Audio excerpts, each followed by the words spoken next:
এই বিএনপি সরকারের মানুষজনকে নিয়ে বেশি কথা বললে, কড়া কথা বললে আবার কালকে আমার বাসায় হামলা করবে।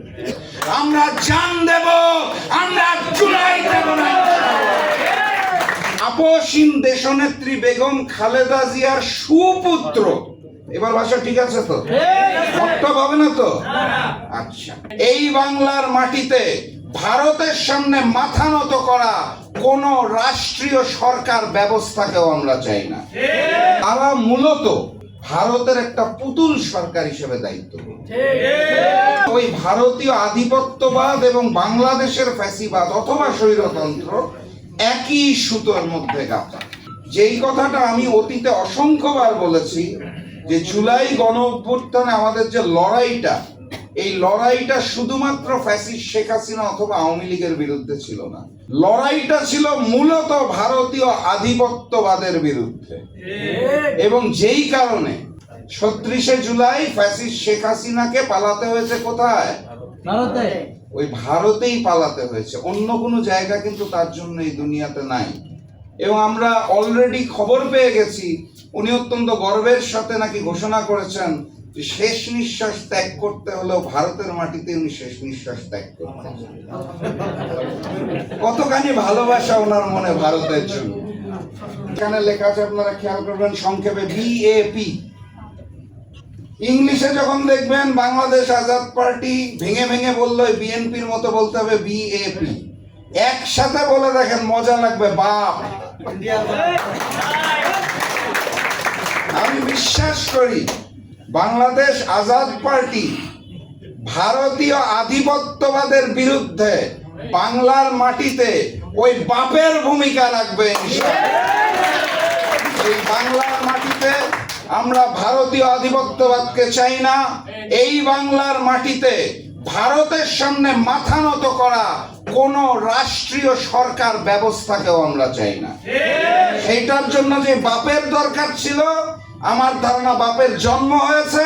সেই বাপের সাথে আমরা সকল দেশপ্রেমিক রাজনৈতিক দল, জুলাই যোদ্ধা, শহীদ পরিবারের সদস্যরা একাত্মতা ঘোষণা করে একসাথে রাজপথে নামবে। সাথী এবং বন্ধুগণ, স্লোগানটা খেয়াল করবেন, জান দিব জুলাই দেব না। এই একটা লাইনের মধ্যে সব কথা বলা আছে। আমার প্রাণ প্রিয় ব্যারিস্টার শাহরিয়ার ভাই বলে গেছেন, স্পষ্ট করে বলে গেছেন, জুলাই যদি না থাকে তাহলে কিছুই নেই। জুলাই নাই মানে এই সংসদও নাই, জুলাই নাই মানে আমরাও নাই। অতএব এই জুলাইকে ধারণ করার জন্য আমাদের যা যা করণীয় সেই কাজগুলো একত্রিত হয়ে করতে হবে। এখন সেটা একত্রিত হয়ে করতে গেলে সর্বপ্রথম কাজ ছিল হচ্ছে এই জুলাইয়ের জন্য যে গণভোটটা হলো, সেই গণভোটটায় যে ৭০% মানুষ হ্যাঁ ভোট দিল, সেই ৭০% মানুষকে শ্রদ্ধা জানিয়ে, সম্মান জানিয়ে যারা সংসদে গেলেন তাদের শপথ গ্রহণের দিন দুটো শপথ নেওয়ার কথা ছিল, আপনারা জানেন। সংবিধান সংস্কার পরিষদের শপথ গ্রহণ না করে বিএনপি স্পষ্ট ভাষায় জানিয়ে দিল, আমরা সংস্কারের বিরুদ্ধে, আমরা বাংলাদেশের ৭০% মানুষের বিরুদ্ধে, এবং আমরা ওই পূর্ববর্তী ভারতের সামনে মাথা নত করেছি। এটাই বাস্তবতা। এখন সমস্যা হচ্ছে এই বিএনপি সরকারের মানুষজনকে নিয়ে বেশি কথা বললে, কড়া কথা বললে আবার কালকে আমার বাসায় হামলা করবে। গত ২২ দিনে ৫ জন মানুষকে বাসা থেকে তুলে নিয়ে যাওয়া হয়েছে। কেন? তারা সোশ্যাল মিডিয়াতে সরকার বিরোধী কথা বলেছে। বাক স্বাধীনতা। আমার বাসায় মব সৃষ্টি করা হচ্ছে। আমার পঞ্চগড় জেলা কার্যালয় ভেঙে চুরমার করে দিয়েছে ছাত্রদল, যুবদল। এটার নাম হচ্ছে নতুন যে গণতন্ত্র সৃষ্টি করার কথা বলছিল, যেই গণতন্ত্রটা সৃষ্টি হয় নাই, সেই গণতন্ত্র অর্থাৎ তারেকতন্ত্রের মবতন্ত্র। এইটার জন্য তো আমরা জুলাইয়ের এত সংগ্রাম করি নাই। এখন এই নতুন বাংলাদেশে এসে স্পষ্ট ভাষায় কথা বলা যাবে না, সমালোচনা করা যাবে না, মব সৃষ্টি করা হবে, বাসা থেকে তুলে নিয়ে যাওয়া হবে, রাতের আধারে তেলের দাম বাড়িয়ে দেওয়া হবে, জনগণের জনদুর্ভোগ সৃষ্টি করার পথ উন্মোচন করে দেওয়া হবে, জুলাইকে অস্বীকার করা হবে। এই বাংলাদেশের জন্য আমরা সংগ্রাম করি নাই। এই কথাটা তো স্পষ্ট আপনাদের। আমি কড়া ভাষায় কথা বলতে চাই না, আমি বিনয়ের সাথেই বলতে চাই, শহীদ প্রেসিডেন্ট জিয়াউর রহমান এবং আপসহীন দেশনেত্রী বেগম খালেদা জিয়ার সুপুত্র, এবার ভাষা ঠিক আছে তো? বক্তব্য হবে না তো? আচ্ছা, তাহলে শহীদ প্রেসিডেন্ট জিয়াউর রহমান এবং আপসহীন দেশনেত্রী বেগম খালেদা জিয়ার সুপুত্র আপনাকে অনুরোধ জানাতে চাই, আপনার মরহুম পিতা এবং মরহুম মাতা যারা ভারতীয় আধিপত্যবাদের বিরুদ্ধে সোচ্চার ছিলেন, মাথা উঁচু করে দাঁড়িয়েছিলেন, তাদের থেকে শিক্ষা নিয়ে আপনি তো সুযোগ্য পুত্র, আল্লাহর ওয়াস্তে বাংলার মাটি থেকে ভারতীয় আধিপত্যবাদকে দূর করুন।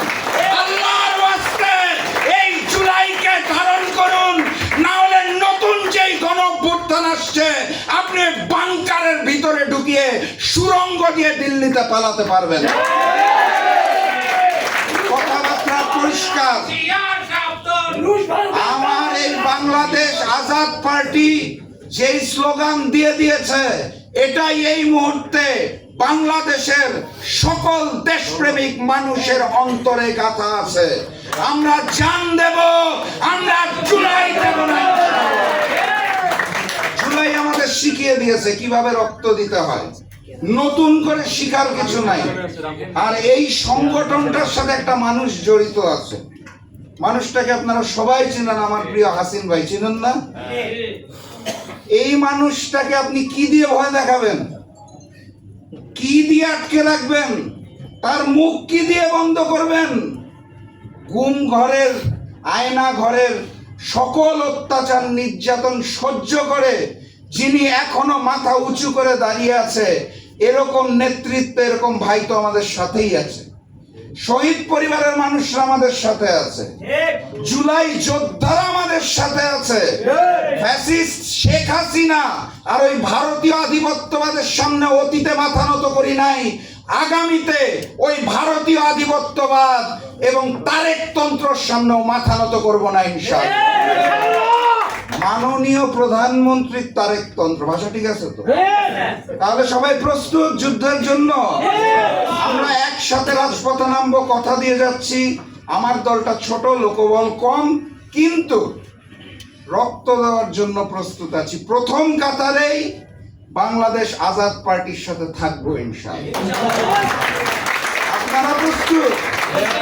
ঘরটাকে একটু গরম করে দেন না। ইনকিলাব, ইনকিলাব, ইনকিলাব, ইনকিলাব, গোলামি না আজাদি, গোলামি না আজাদি। এরপরে স্লোগানটা রাস্তায় দিব, কিন্তু প্রস্তুত সবাই? দেখা হবে বিজয়, বিজয়ের পথে যাত্রা শুরু, জীবন অথবা মৃত্যু। আসসালামু আলাইকুম।